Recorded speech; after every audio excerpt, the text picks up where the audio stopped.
Hey guys, I decided to come to you today to make a video about when and how to raise prices on a current client. This is a really important topic that I get asked both by people in Messenger, on the consultation call, and when they're actually working with me. Because a lot of people, when they're first getting started, even before they start working with me, like sometimes they'll get clients, but they've underpriced or undercharged those clients.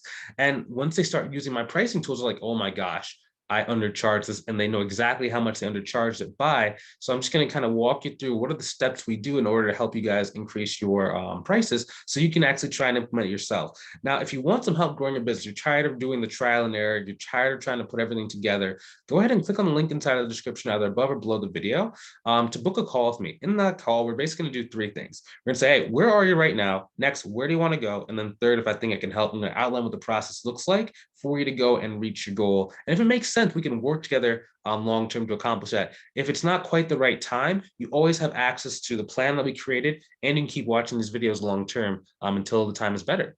So how to do this? Okay, so I really wanted to break this thing down, and I waited for probably about a week before I made this video, because we had a number of students actually do this recently. And I just wanted to like break down one. So like the student I'm going to break down, her name is Lizzie. She had a client that was paying her about anywhere between $1,500 to about $2,000 per month. And then she actually increased that client to $6,000 per month. So I want to be able to kind of break that down and just kind of use a real life example so you can maybe see yourself in this situation. And if you currently have an underpriced or undercharged client, you can be able to implement some of the stuff that we did with her in order to grow it. So without further ado, okay, number one, okay, you have to really have an understanding of actual pricing. So I actually took some notes because I wanted to make sure I specifically hit this stuff for you. So you have to really have an understanding of price. So the first thing that generally happens whenever I work with someone is I give them a pricing calculator. And that pricing calculator basically looks at someone's either their QuickBooks, their Excel, their Wave, if they have like bank statements, if they have a GL, basically everything in order to see, okay, so what do they have and what am I actually supposed to be charging them? And then oftentimes what happens is people are like, oh, wow. Oftentimes you're charging like $400 a month. It should actually be like $800 to $1,000 a month. And this happens routinely. It happens so frequently. So now you're alert. Oh my goodness. Okay, cool. So a good rule of thumb, if you are watching this video and you don't have a pricing calculator, I'm going to just kind of break down a pricing hack for you. Okay, this is something that if you had come and watched this video probably 2 years ago, I would never have told you. But at this point in my career, it's like, I don't really care if you work with me or not. I still think that you'll get some value because then you'll actually end up working with me even easier. So you got to go and take whatever your yearly income / revenue goal is, divided by 2080, and that is the bare minimum hourly price you should be charging. Now, if you're quoting somebody at a flat rate and you've already quoted them for $400 a month, you need to divide that $400 by the amount of hours you're actually working with that person. And if it is below whatever your goal number is, the number we just calculated, then you know you undercharged. If it's above, then you know you're safe or you overcharged. If it's right in line, then that's good. And that's how you can get a really easy kind of feel for that. Now, selling hourly versus selling package, we can talk about that. I have a lot of videos on how to do that, but that's just a good check and a good gauge of whether or not you're actually charging the right amount of money. Now, let's say, for example, if you're not charging the right amount of money, then we have to kind of do some things to, get that back in line. So the first thing is having that awareness. That's the first thing, okay? So now take a look, and when you're sitting there looking at your client's books and you're looking, okay, wow, I've undercharged this. Now you have to start doing two things. Generally, you have to make sure the company actually has budget to pay you more. And if you're already working with the client, you generally know how much cash they have. So you can kind of, judge for yourself whether or not they can afford to pay you. Now, one rule of thumb I always like to shoot for is I always try and work with companies that are doing between 6, 7, and 8 figures per year. That's generally where it's a pretty sweet spot for us to be able to charge between $500 to $5,000 per month. I like to have that $500 to $5,000 per month as kind of like a really easy range for someone who's a beginner with not a lot of experience to charge. And as your experience grows or your comfort with sales grows, then you can start charging more than $6,000 a month, $8,000 a month, $10,000 a month. Okay, so just kind of going back to our example, the second thing you need to do is you need to, in your engagement letter and in your consultation call originally when you're getting them to sign up, you need to talk about you will revisit pricing every 3 to 6 months. If you charged correctly, you'd want to do it every 6 months. If you've undercharged and you know you undercharged, you can kind of feel like it's not really the price that I want to charge, do it for a shorter time period. Okay, if you do it right, you extend the time period because you want to keep the contract alive longer. If you undercharge it, shorten up that time period between revisits so that you can go and enhance your rate really quickly. And oftentimes they'll agree to that. They'll be like, oh yeah, that sounds fair. That sounds reasonable. When you're doing sales, just a side tangent, when you're doing sales, say things like, does that sound reasonable? Would you be opposed to doing that? Is that fair? Keep saying stuff like that because most people who are reasonable, they actually understand that. They'll be like, yeah, that's fair. Yeah, that's reasonable. That's how you can get someone to agree to things a little bit more easily without it feeling like it's like you're pushing them or you're pressuring them. You're getting them to say that it's okay and that it's reasonable. Now, going back into this. So you need to start, not once you have that in place through engagement letter and your conversations, you need to be aware of key moments. So it's been said before that in life, there's a set of moments that define us. Now, in some cases, that's grandiose, and there's a key set of turning points that define the character's story. Like, for example, if you ever watch like a superhero movie, for example, like Spider-Man, gets bullied. He goes to Oscorp. He gets bitten by the spider. He starts becoming Spider-Man for like a week. His uncle dies. And then when his uncle dies, there's a saying that's like, with great power comes great responsibility, because he was going to become a murderer for a couple of weeks after that happened, because he was chasing down the people who had killed his uncle. But his key moment was, I'm going to use these powers for good. Now, in our scenario, our key moments are listening to the business owner. Generally, I'm looking for two things: pains, wins. Pains, wins. Wins are pretty self-explanatory. If you're working like with a restaurant, like Lizzie was, if they open up a new location, that's a time for you to like start looking. They open up 3 new locations. For a construction company, if they just got a new contract, they just got a new proposal, they just got a new subsidiary. For a nonprofit, they just got a new grant. Especially if when you started working the nonprofit, you took a lower rate because they said they were going to get a grant in the near future. You're like, okay, when you get the grant, we'll raise the prices. Okay. Another thing could be they're a tech startup and they just got their seed round. Okay. Another one could be consultant just got a government contract. Okay. Those are some examples of some key moments that you can be looking at. Oh, great. And now you can start having that meeting. Now, I wouldn't be phrasing the meeting. We'll talk about actually how to present the meeting in a couple minutes, how to even frame the meeting. Let me actually go touch on like pain. So the next thing is pain. So sometimes what happens is if you're maybe a bookkeeper, a lot of people, they're really, really like, they have like an inferiority complex around them not being a CPA, right? But in some cases, you can take clients from a CPA because the CPA is either too big or just too nonchalant about the client's service. For example, with Lizzie, their client was like, yes, we have the CPA firm. They're kind of doing the work, but we never really hear anything from them. They don't really like get back to us. And it's only okay work. I'd rather work with you.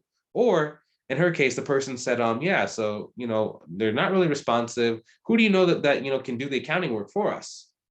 Ding, ding, ding, ding, ding, ding, ding, ding, ding. Lizzie was already in the role doing the bookkeeping, but the overall accounting they had the CPA doing. So then she was like, hey, well, can I do it?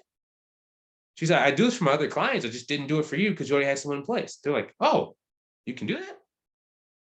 In their case, they actually had 2 major things. So they had a key turning point that happened about 6 to 8 months prior. She had been working with that client for about a year, making between $1,500 to $2,000 per month.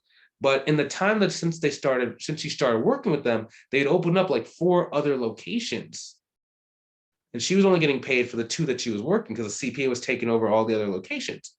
So that's one, they had a win. Their business expanded. It's continuing to expand. The second thing was they were disgruntled with the current situation that was in place. So she took advantage. I said, hey, let me go and let's do another meeting. They basically met in the restaurant and they had planned to meet in the restaurant. But before her meeting, she came to one of my coaching calls. In the coaching call, I basically just sat there. Okay, cool. So what does the pricing calculator say that the work is worth? It's $6,000. Okay.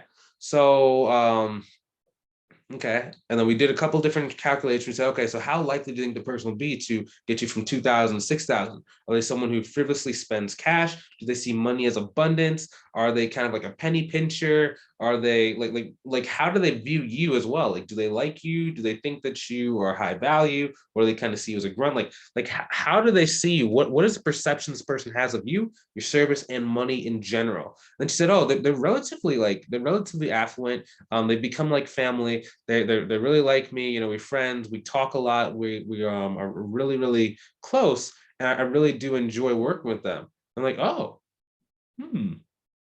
And she said, all the guy's waiting for is just for me to say a number. Oh, okay. So he wants you to say. She said, yeah. He like was like, how much do you want? And I was like, oh, so you have a blank check, basically. She's like, yeah, okay. So let's charge. Most people would charge a flat rate for the entire amount of work. What we specifically did for that one, because it was a really unique situation, was say, let's charge $1,000 per month per store. And as the reason why is because they've only been around in business for 2 years. They already have five. I don't know if it was 2 years. I'm sorry, that might be a little bit wrong. I might have the math wrong, but they had 6 locations, and they were doing about 3 new locations a year with plans to do about between 2 to 3 more locations. So that client that's actually paying her $6,000 could be paying her $9,000 in the next 3 to 6 months because we have a store by store agreement. She went in 30 minutes after the call, went into the meeting. The guy was super nice, super friendly. And then she just said, it's hey, $1,000 a store, $6,000. He goes, okay, cool. It was easy. Very, very easy. Now, one key thing that's really, really important here is you have to have mutual respect and relationship. Notice how when I asked her, like, does a guy like you? Are you friends? How does he view you? Everything was about that relationship. See, the problem where most people go wrong is, especially if you're like a bookkeeper or an accountant or a CPA who's like really, really focused on, just I just want to do the work, put my head down, and not talk to anybody. Yeah, that's cool, but you're gonna continue to be underpriced, undercharged. People aren't really gonna value your service, and as soon as someone who's like lower price comes along, they'll just kick you to the curb because there's no relationship. The relationship is the glue that holds the client with you for longer. If you can get that, they actually want that relationship. In a lot of cases, because they know they can get the work from somebody else. That's not what you're selling. You're not selling bookkeeping. You're not selling accounting. You're selling a relationship with the person. That's why everything I talk about is always about like getting them to like you first, and then you say the pricing, because that's the only thing that really matters. They actually start feeling bad if they say no to the price because they like you. It's almost like kind of a weird, kind of cool psychology hack that you can do with people who have a lot of money. One of my BAs actually did it to me recently because I was like, I don't really have any room for you to do anything. I don't really need your services right now. So why don't you go do something else? He goes, well, no. And I was like, oh my gosh, can't let this guy go.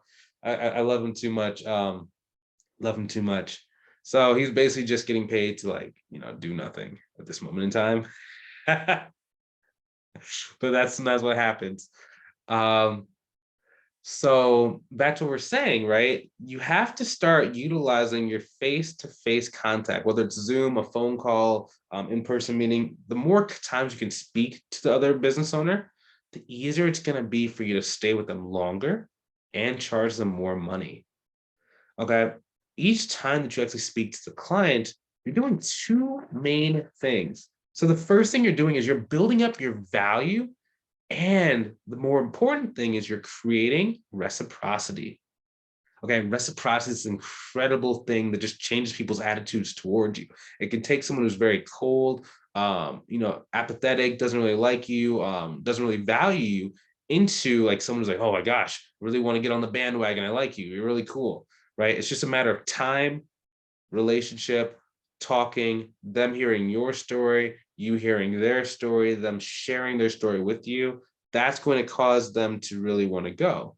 Now, you can start cashing in on that. The more of this face to face to face to face to face that you can get, the easier it will be when you try and raise the price. One of my students who actually who was growing, actually I can give a good example of this. So Melissa, right? She's killing it right now. She had probably about like 30 clients when we first started, but she was only making like anywhere between like 3 grand to like maybe 2,500 to about 3,500 a month. Cause she had a bunch that were like on $125 per month. Some were paying like some of them were paying her $125 a quarter. A quarter they're paying $125 for. And it was just kind of a mess. So the first thing we did was like, okay, cool. How do they feel about you? Oh, they all love me. Oh, let's add $100 per month to every single person. What? I can't do that. Why not? Well, cool. Why? Wait, why should I do it? Well, how long have you had all the clients? Some of these clients I've had for like 8 years and I've never raised the price. So it sounds like price increase is in order. She goes, okay. I don't know. I think for someone who raised them by $200 a month, but when they're that low, it's really hard for you to just go like from 125 to like $800 a month, especially when they've been working with you for 8 years. So for her, we're like stair stepping up, and it's gonna be one of the ways that she can get to about probably about $12,000 per month without really going and doing more marketing or more sales. Right now she's about $9,100 a month. It took her about 3 months to get up to that point, while she's increasing them. So for 25 of her clients, she basically called them up on the phone and said, hey, I'm adding $100 to your monthly fee. And then she was so scared because, she thought that money was scarce. She thought that in the past, what had happened was like people, when they first signed up with her, were saying that they were like, really struggling, money was tight. And generally what happens is if you're starting your business and money's tight for you, you kind of think that money's tight for everybody. And she was kind of like that, especially because she had grown up where money was tight and her parents had, taught her that money was scarce. So she was kind of bringing that into business, and that was causing her to really struggle to get people to pay her more money because she just, every time they said that money was tight or can you give me a discount, she would just go whoop, just cut her prices like by 5 times. So she did the calls. It was really begrudgingly because like I had to force her to do the calls. She was putting it off. She wanted to have everybody do it like in an email. I said, no, don't do an email. Call them, call them, call them, call them. It's only $100 you're raising them by.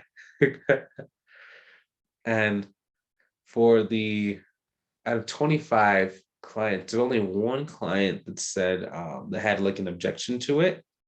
So it's $2,400 in new added revenue just from, one, having somebody in your corner that's pushing you to go and do stuff that's scary and hard. And then two, from being really, really good at creating relationships with those clients who really love you. Now, hopefully you enjoyed this video. And you start really, really locking in clients because one, the time is right. Logically, it makes sense. Emotionally, they're attached to you. And four, they see your value. You're going to be able to grow your business a lot faster based on the work you did a year ago, 2 years ago, 3 years ago in the past. Hopefully you enjoyed this video. Now, if you want some help growing your business, maybe you've tried to do this thing on your own. Maybe you know that you're doing okay, but you really want to do great. Maybe you're at like anywhere from $0 to $3,000 a month. You want to go to 10, 15, 25, 30 per month while working less hours than what you're probably working now at your current job and being able to spend time with people you love, doing what you want, wherever you want to do it. Go ahead and click on the link either above or below the video to book a call with me. I want to help you out. I'm here for you. Even if it's not a great fit and we decide that on the call, at least we can part as friends and you're going to have a proven strategy and an outline, a process of like what you need to do in order to go grow your business. And then when the time's right, we can just start working together. Now, if you're ready for that, go ahead and book the call. If you're not ready for that, book the call anyway. Got to get in the habit of doing things that are uncomfortable for you. That's the only way you're going to grow and reach your goal. If you're still not ready, there's not enough trust built, not enough reciprocity built. Keep watching these videos until you're ready. Keep trying to implement some of the stuff that I'm talking about, get some results. And then when you feel comfortable and you feel like, hey, I'm ready to do this, I'm ready to go change my life, go ahead and book a call with me. I'll talk to you soon. Have a great rest of your day. Take it easy.